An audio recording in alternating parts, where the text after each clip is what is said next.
Algebra 2 is 7, Lesson 6, Applications of Polynomial Functions. In this lesson, we want to write and solve polynomial equations and use polynomial functions to solve real-world problems. In the first example, we have a water park that's designing a new pool in the shape of a rectangular prism. The sides and the bottom of the pool are all 5 feet thick. The inner length they want to be twice the inner height or the depth, and then the outer width they want 3 times the inner height. The inner volume of the pool has to be 6,000 cubic feet. What are the outer dimensions of the pool? So if we let x be the exterior height, then we get the inner height by taking 5 feet away from that. And then because the inner height is x minus 5, we know that the inner length is supposed to be twice that, or 2 times x minus 5. The inner width is supposed to be 3 times that, or 3 times x minus 5. The volume of that inner pool then is given by the length times the width times the height, so we'll multiply all of those together, and that gives us 6 times the quantity x minus 5 cubed, which we could write out, or we could actually leave that way.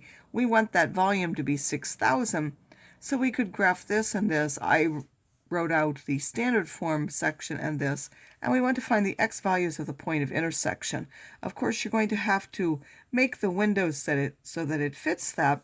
The volume has to, or the y, has to get beyond 6,000. I used minus 1,000 to 7,000. It went up by 1,000.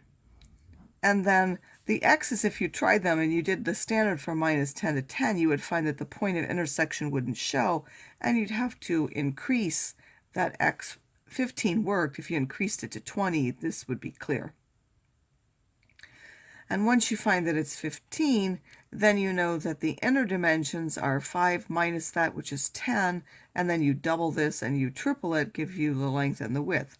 But the outer ones are not the same. The length has to be whatever the inner one plus 2 5-foot walls, and the same is true for the width. The height, you only have to add 1 wall. So the height would be 15 feet. The length would be 30 feet, and the width would be 40 feet if we add our 5-foot walls back into it.